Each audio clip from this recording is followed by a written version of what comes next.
What's going on, people? We are Tottenham TV here, back here for another episode of the player ratings. We have drawn 3-3 at the Tottenham Hotspur Stadium against West Ham United in their cup final. After going 3-0 up after 15 minutes, how the hell did we not win that game? It was absolutely astonishing how we gave away. Not only our 3-0 after 15 minutes, it was 3-0 up until the 82nd minute, and we somehow ended up chucking it away. Let's get into the ratings. We'll go through it. All right, let's start off with Hugo Laurie. So we gave him a 6. I felt that he really didn't have much to do all game, to be honest. Apart from the last 10 minutes, couldn't do anything about Lanzini's goal. He got a hand to it, but apart from that, couldn't really do much about that. The own goal, couldn't do anything about that. And look, I don't think he could have done anything about anything. Yeah, to Graham be honest. Souness second reckons he could have got near Ridiculous. that. Well, he got a bit of a touch to He got a hand to it, but it was such a wonderful strike by Lanzini. There's not much he can do about it. It's 1 in a million strike. And that was pretty much all he had to do all game. Pick the ball out of the net 3 times, and that's it. I felt bad for him. I thought he didn't have much to do, and whatever he did pretty well. I thought sometimes he was doing quick long throws and quicker distribution, which was good. It's just, one of those things. All right, let's move on to Serge Aurier. We gave him a 6. I felt with Serge that he started the game well and then kind of weaned his way out of the game as the game kind of wore on. And second half, he wasn't adventurous at all. I don't think he even passed the halfway line, hardly in that second half. Which could have been kind of played into our downfall as we kept regressing as the game went on. But Aurier, I felt that he had a good first half and wasn't that great in the second half. Yeah, I think overall he had a pretty decent game, but I think he'll be haunted by the free kick he gave away in the last bloody minute, which obviously led to the goal. It was a really needless free kick. It was so annoying because he had the ball, he took a touch, allowed Snodgrass to get in front of him, and he ended up fouling Snodgrass, and it was a silly challenge in a poor area. I thought overall he had another good game. I think the 2 goals that were conceded before the free kick weren't really as full.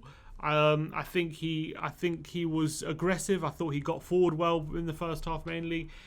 Seki, as you say, second half he did drop off a bit, but I thought most of the game again he was pretty good.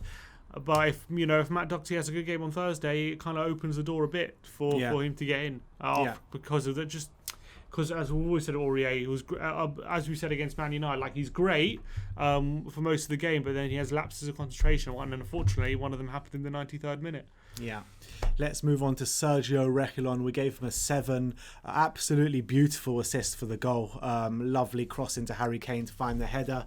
I felt that he was getting up on that left-hand side really well, showing his speed and everything, but there were moments of kind of lapses in concentration from Sergio Reguilón. In that first half there were, in the second half there were, and he potentially could have done a bit better to not let that cross come in. Yeah, the second goal, him and Lucas kind of letting Koufal get in behind them. I think it was actually Lucas who lost his man, but I think Reguilón probably didn't react quick enough to the situation, so he probably could have done a bit better there. There was also a moment I remember in the first half where he was kind of in no man's land, not marking anyone. He allowed the right back again to kind of get in behind on the right hand side, but luckily nothing happened of it. But I think overall, again, on the ball, I thought he was really good, linking up well, keeping possession really well for us. I thought It was a bit of a worry off the ball from him though in this game. I felt a bit of a worry, but I thought he did make a lot of really good tackles, interceptions. And I thought the cross that he made for obviously the third goal was absolutely beautiful, pinpoint right onto Harry Kane's head. And I think he showed what he's all about still. And Ben Davies wouldn't have been there in that situation. So obviously defensively, there's a couple question marks. We had that moment against Chelsea and this moment and a couple of moments yesterday. But I think overall it's been very positive from Sergio. Definitely. Let's move on to Toby Alderweireld. We gave him a 7. There were a lot of question marks, especially from ourselves, regarding Toby Alderweireld and how he would come up against Antonio and what have you. But I thought he was the best defender on the day from a purely defensive standpoint. He won a lot of his duels, 7 out of 9 duels winning. That which is really good. 4 out of 7 tackles won as well.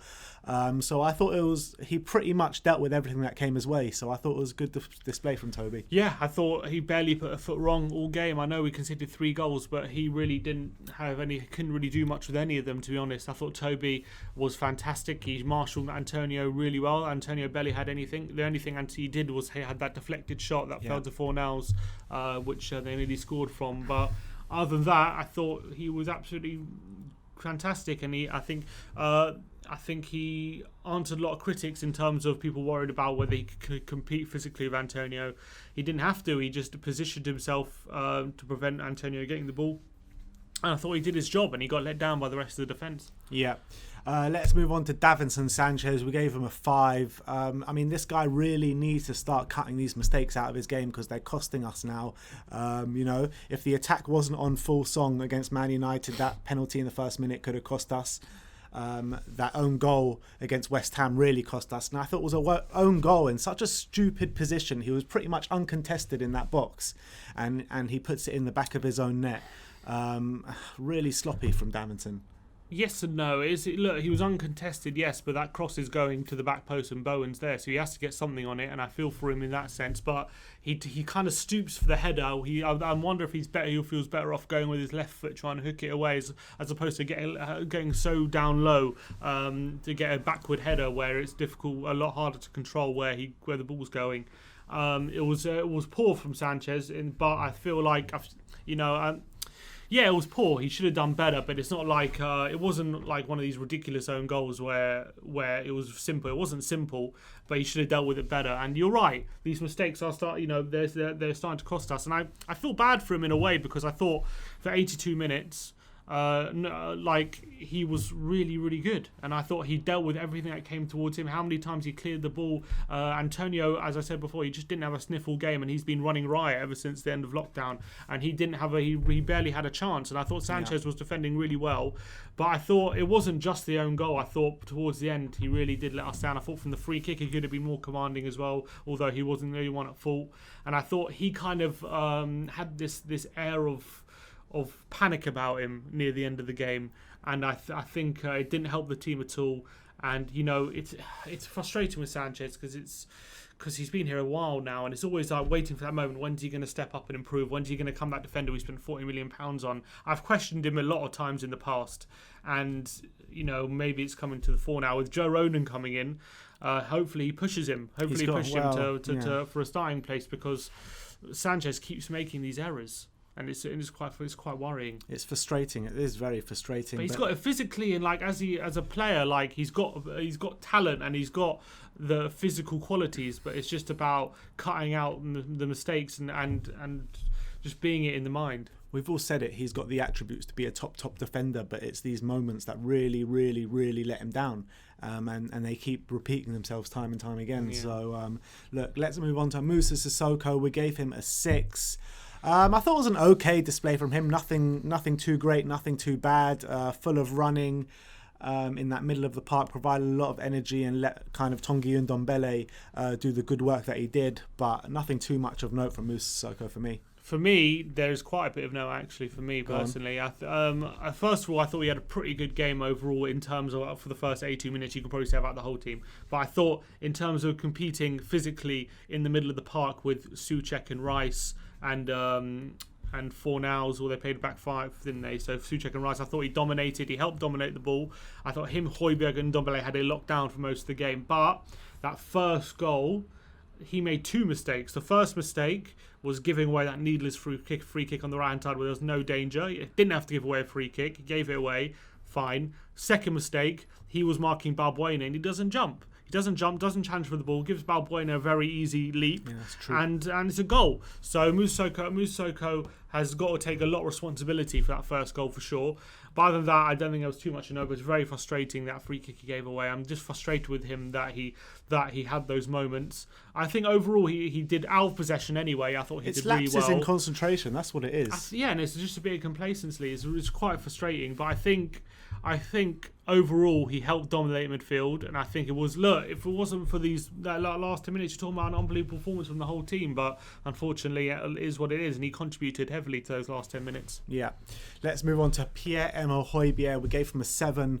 I thought he was absolutely sensational in that first half. I really did. The way he was battling in that midfield, winning that midfield battle for us, not letting the West Ham midfielders have a sniff, literally playing really well. But then I thought he dropped off big time in that second half, and the whole team pretty much dropped off big time in that second half. But I think with Højbjerg, when he drops off, they kind of gain that advantage in the midfield over us, and I think that is what happened. And it is down a bit to Pierre-Emerick Højbjerg and Moussa Sissoko as well. But yeah, we gave him a 7. I don't think it was the midfield where they gained the advantage. I think it was out wide. I felt that in that second half, we just kept regressing. Correct. And I felt in the second half, we had nothing really. I felt West Ham were growing in confidence throughout that whole second half, and I think a midfield was a big part of it. I disagree. I think it was down the sides where they got all their joy pretty much. Is where we gave away the 2 leaders free kicks, and it's where the second goal came from as well. That's where the joy came from. But Højbjerg, I thought again another really assured display, another really good performance from him in my opinion. Wasn't just his off the ball plays, on the ball as well, passing between the lines, setting up attacks, composure. It was mainly in the first half though, wasn't it? Even in times of the second half as well. You know, you forget. I know West Ham grew into the game, but I'll get into it later. But I thought we still had the better chances before they got their first goal in the second half.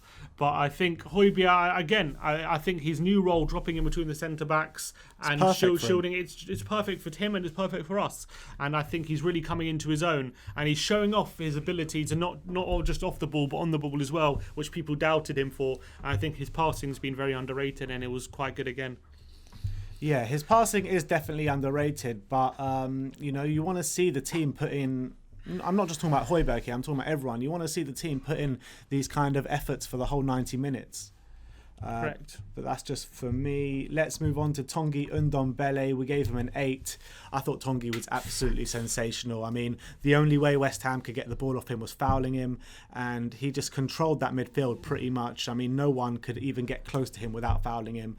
The way he progresses with the ball, the way he can take it past players, is just a magician on the ball, really. How many tackles did he get? I want to see it, because I thought off the ball he was absolutely sensational. I thought he was winning tackles, interceptions, they couldn't get near him when he was on the ball. There were 2 brilliant moments in that first half where he won the ball in the middle of the park to progress the ball forward, and I thought twice. I think he did that in one that's motion. What I said, twice. So I thought Tanguy in that midfield was the best player hands down, and I felt we lost a lot when he went off. He did, but I did feel like he was tiring. I don't think he was just off because tactically. I think there was a moment where he was played in on the left hand side. He could barely walk. He was trudging on to try and get the ball, and he keeps it in play and puts it across him or something. But I think he really is growing into that centre midfield role. I think he's making it his own. He's making himself undroppable, which is absolutely fantastic. I think that his quality on the ball, we all know about it, second to none. I think physically and off the ball, he's come up another level. I think he's really, really starting to contribute to the team defensively as well, which is exactly what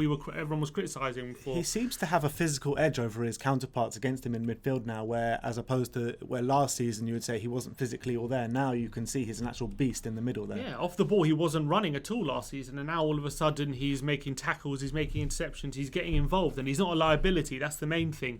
So you can kind of trust him in that centre mid, whereas before you had to I felt like you had to kind of help him out. I know he's helped out with Højbjerg and Sissoko, but I feel like maybe we don't need to compensate him with Sissoko anymore. Maybe he's good enough to kind of put a Lo Celso next to him, and they can both have enough energy in there to kind of combat in midfield.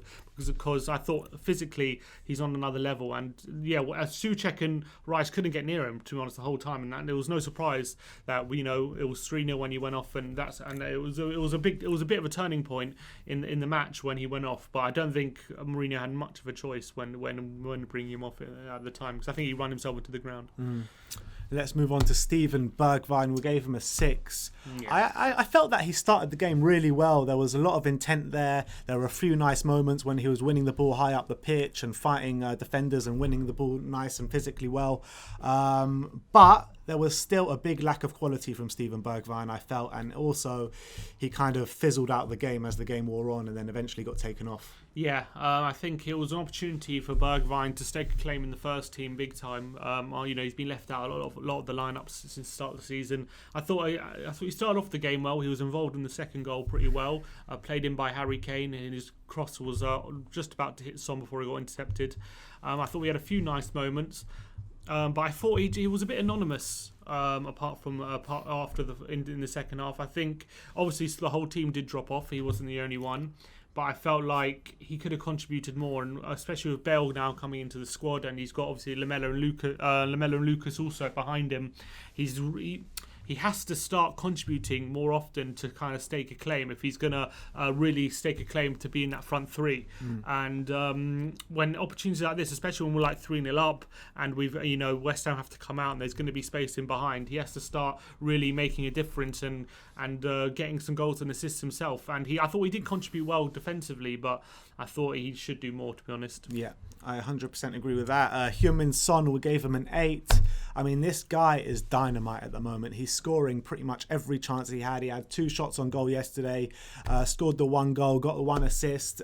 He's dynamite. He literally is dynamite. The way him and Kane are linking up at the moment, Kane dropping deep, Sonny running in behind. I mean, it is just a joy to watch. I mean, these two are probably the most dynamite 2 in Europe at the moment. And really, I mean, Heung-min Son is having the best season, and it's only been 5 games in, and he's having the best season so far that he's ever had. I can't praise him enough, to be honest. What I can say maybe is that, like with the whole team, he dropped off as the game went on. Yeah, 7 goals and 3 assists now since the start of the season, which is absolutely phenomenal return. It really is. And the way he took that goal in the first half, after 45 seconds, was Balbuena couldn't get near him, and he's so clinical once he cuts inside. I don't think there's a more clinical striker than Heung-min Son when cutting inside from the left-hand side and getting a shot off right into the corner. Couldn't get near him. He got an assist as well for Kane's first goal, although Kane had to do most of the hard work. I thought, again, he's such a nuisance. He starts on the left, but he comes inside. He plays centre forward sometimes. He sometimes plays on the right. He gets involved in all the play. He's really coming into his own properly this season. I thought before the season he was an excellent forward. Now I think he's going into that world class bracket this season. 100% the way he's playing and the consistency as well. Him and Kane linking up, it seems unstoppable. And I'm very happy with Son.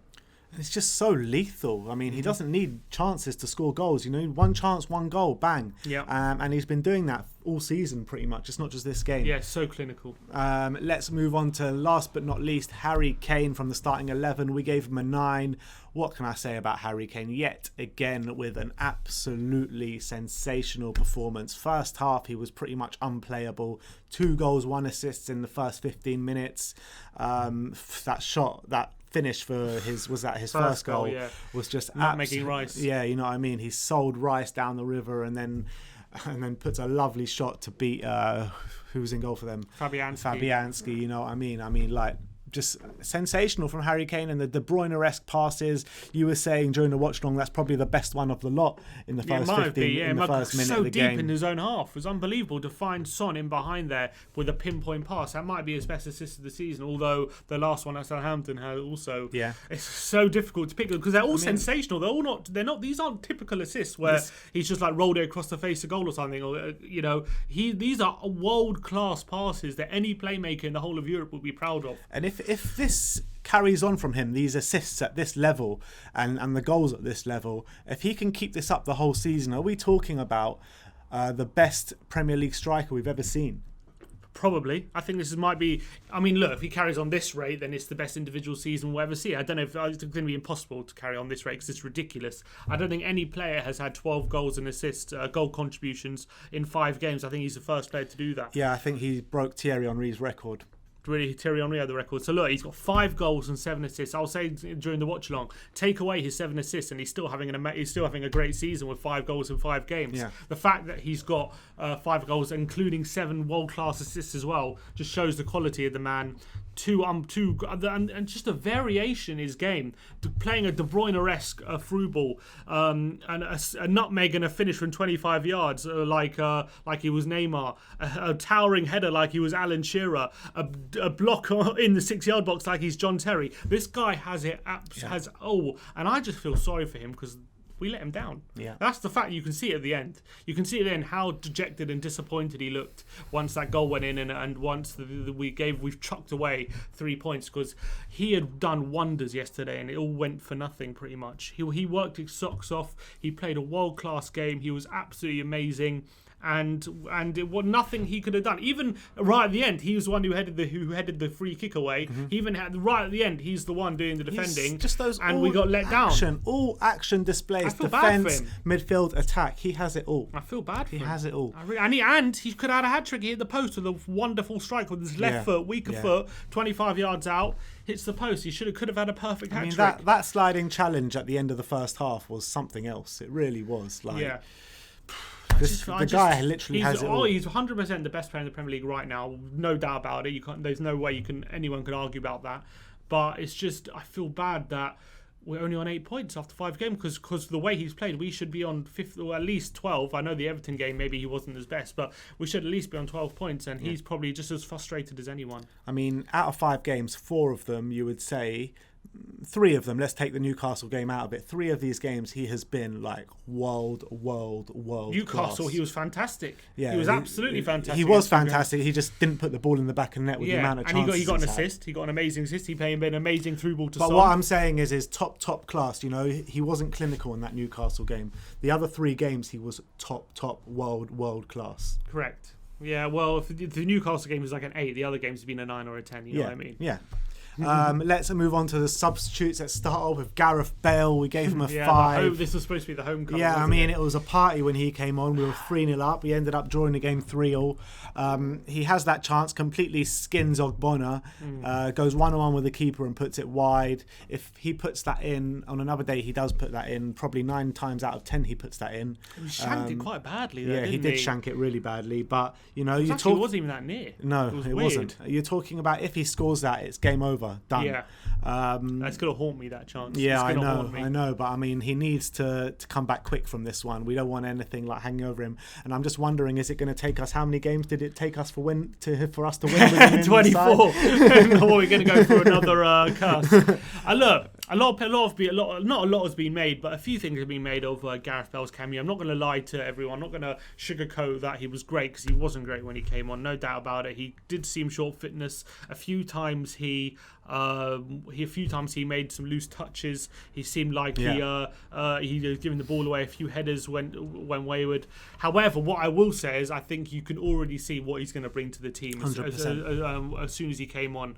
Obviously he looked very rusty, but first of all, that skill to get past Ogbonna to get into that shooting position was absolutely fantastic. He showed he's still got that piece of skill about him. And also, what people didn't notice about that Harry Kane chance when he hit the post is you had Son on the ball, you had Bale running past the defence, he drew about 3 or 4 defenders, leaving the space open for Harry Kane, for Son to lay off to Kane, who had a shot hit the post.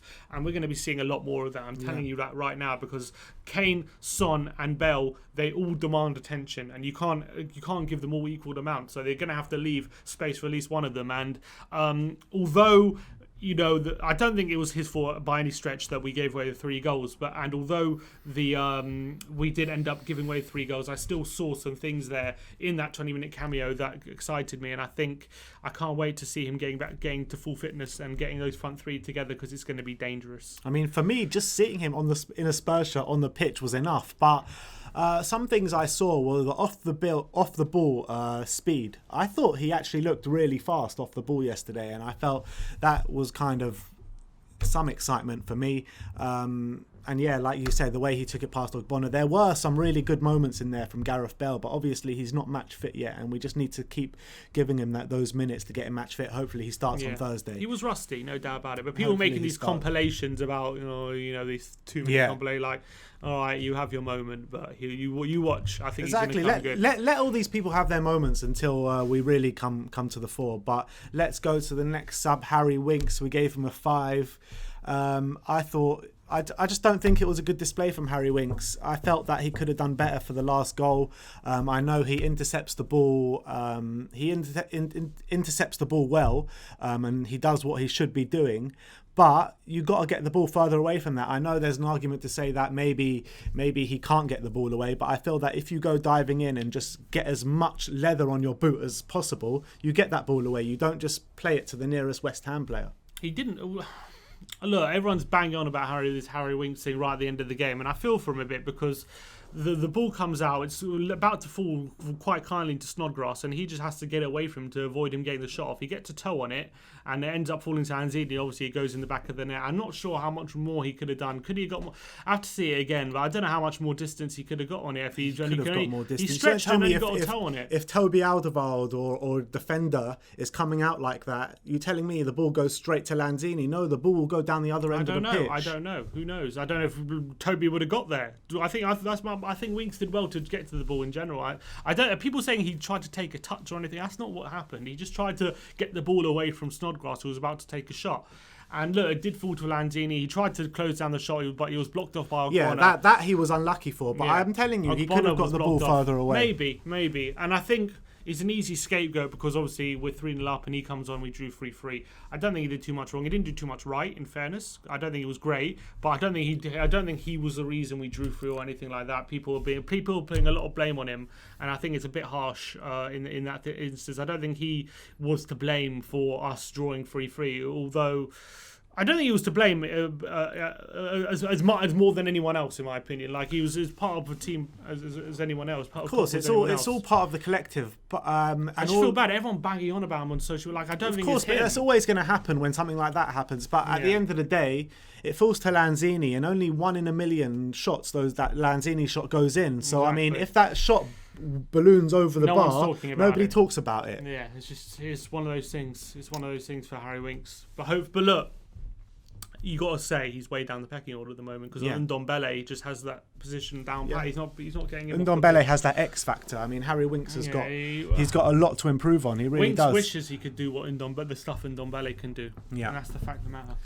Lucas Moura, we didn't give him a rating because he came on a bit too late, but could have done a bit more for was it the second goal? I think more than but he lost his man. He lost his man, and Kufal got in behind him. Reguilon was a bit slow to react and couldn't close the cross down quick enough. But at the end of the day, Lucas Moura shouldn't have allowed Kufal to get on the blind side of him.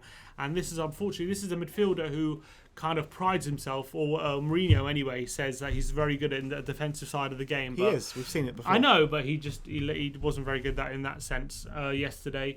Coming off the bench, and I think again, I'm not going to put the whole draw down to Lucas, but he definitely should have done better with the second goal. And he definitely should have not let Kufal run off him, because especially as well, he just come on, so he's fresh legs. He knows that if Kufal even runs off him, he has the speed to recover, and unfortunately he didn't. I've seen a lot of fans on social media as well put a lot of blame on Lucas. Well, he should have done better, no doubt. Look, he was probably more to blame for that goal than Winks was for the third goal, in my opinion. Anyway, that's my personal opinion. But Lucas, he's also got to do effort. A lot more to stake a claim into the team. Agreed. Even before Bale came, you know what I mean? So let's finish off with talking a bit about Jose Mourinho, how he set up the game. I mean, at the start of the game, there was no complaints at all, were there? Perfect. You know, 3-0 up within 15 minutes. Then, what does he say to him at half-time? I'm not sure what he says to him at half-time, but I feel bad for Mourinho because everyone says... look, even if the plan was to drop off or not, I don't. He says it wasn't. He says it wasn't. We did drop off. There's no doubt about it. The fact of the matter is, even in the second half, with Kane hitting the post and that Bale chance, we probably had better chances than West Ham created before they scored their first goal. They didn't really threaten us before we scored. They weren't threatening us, but there was a sense that they were growing into the game. There was definitely a sense they were growing into the game. I'll give you that. There was definitely a sense that they were having a bit more territorial advantage without really hurting us. They didn't really create anything. Laurie didn't have much to do. They had that more of the possession. They had that one chance from Fornals, which was a deflection, and it was a bit lucky that the chance fell to him. There was that one chance they had pretty much throughout the second half. So I kind of feel for Mourinho in terms of people saying that we shouldn't have invited that much pressure. But having said that, the fact that we did drop off in the second half was quite worrying. We should have. Everyone says kill the game, but it's 3-0. The game's dead. The game should be dead. Yeah. You should Still, you get that fourth, it's really dead. 3 should be dead. Should be. Dead. It should be, but it wasn't. 3 was or it? 4 doesn't matter. There's no excuse. The game is dead at 3-0 if you defend the game properly. And there's in terms of these set pieces, he's got to start coaching him better at set pieces because it's costing us. I feel bad for him because people say, look, our defence is bad, but like all the goals we conceded so far, Everton set piece, we 1 goal from open 3 play, penalties, 2 bullshit penalties and 1 penalty. What was it? United, which was 1, and then West Ham 2 set pieces and an own 1 to strike, 1 set piece, and one an to own strike goal. even came from a set piece. And the I one think, strike didn't came from a set piece. So in terms of our actual defending, like I thought we defended well yesterday. I really did. And the last 8 minutes. I don't know if we just side, defended well or we just did. or just West Ham didn't threaten. No, we did defend well. I'm sorry, Toby, the back 4, Aurier, Toby, Sanchez, and Reguilon. I thought they kept them quiet. Antonio Belli had a sniff. Alderweireld was absolutely fantastic. I thought Sanchez was mopping up everything. And so in open play, I felt like we defended really well, and I thought the structure was really good. But we had a freak 8 minutes. It wasn't a freak because you can't say it's a freak when we're conceding set pieces in other games. So we haven't kept the clean sheet. But the way it panned out was a freak. No, it was a freak. Look, the way it panned out, conceding 3 goals in 8 minutes, that was a freak incident. But the way we conceded goals from set pieces, it's not a freak because it's happened. It's happening. But I mean, out of those 3 goals, you would say one of them is not a freak. The other 2 are complete. Davinson Sanchez own goal and that wonder strike. Yeah, complete freak goals that happen God knows how long. Yeah, you know what I mean? So it's hard to analyse it because we should be talking about a victory here. We should be talking about a very good victory and a very good performance, but we're not. We're talking about a freak incident where we've given 3 goals away in the last 8 minutes. And it's just fine margins as well, because Yeah. Gareth Bale scores that. Yeah. If another player scores, because we had other chances as well. It's not just Gareth Bale. We had other chances. If those go in, you're completing it about a victory. Yeah. If Lanzini's shot goes over the bar wide, keeper saves it, anything could have happened, but it flies into the top corner. It's just one of those things. And from Lanzini as well. One thing Mourinho's got trying to sort out was giving away silly free kicks in unnecessary positions. Yeah. That's both free kicks we conceded, unnecessary and silly positions, both of them. But they weren't that dangerous areas. That's the problem. So it's difficult to blame him. When you've got players like West Ham have, and they're so dangerous from set pieces, Souček, they're massive, massive animals. Exactly. I mean, you can't give away, even in those kind of positions, you can't be giving away free kicks like that. And that's what it comes down to at the end of the day. But one thing I will say about how we're shaping up this season and in terms of performance, and people saying we're deluded for thinking we can challenge for the title. Look at the defence sheet. If we concede, you can't give away 3 goals in 8 minutes and expect to challenge. I agree, obviously, with that sentiment. But I think this is clearly a very different season to most other seasons. Liverpool losing 7-2, Man City losing 5-2, United losing 6-1. Van Dijk and Alisson out for long-term injuries. Arsenal, Chelsea, and aren't looking particularly convincing at all. And the difference between us and, say, a Chelsea yesterday is Chelsea conceded chance after chance from open play. Their defence looked open. We didn't. We were compact. We defended well for the majority of the game. But the result's the same. No, I'm not. I know the results are the same, but in terms of performance, if you can analyse the different performances, you can see there's a difference into the defensive structures of both teams. I really believe we have a stronger defensive structure going forward. I believe Mourinho will coach us out of them, and I'm not deterred by yesterday in believing that we can still challenge for the title. I'm really not. I've said that all along. And I think there's a lot to be positive at Tottenham Hotspur. I genuinely believe these first 3 home games of the season are a blip, and I think we can get past it. Yeah. I believe in this team so much. I mean, and it's not just blind belief, because it's belief from what I'm seeing. It really is. It really is. And Joe Rodon's got to come in and stake a claim, because there's places up for grabs at defence now.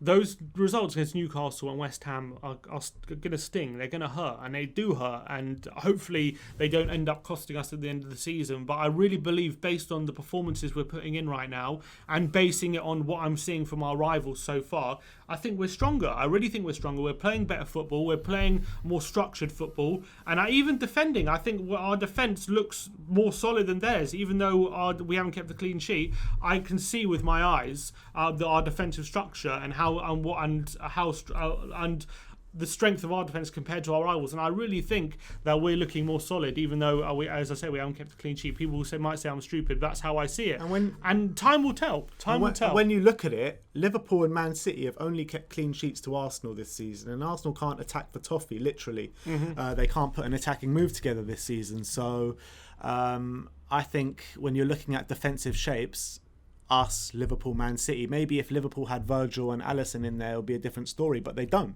The matter of fact is they don't. So it's going to be a very, very interesting season. I think this year. Could be wide open, this title race. It really could. And I believe it can be. I don't think I'm delusional in thinking we can be involved in it. I agree with that. Anyway, that is your player ratings. Let me know in the comment section below if you agree with our ratings. Put your ratings in the comment section below. Like, subscribe and comment. And as always, come on you Spurs.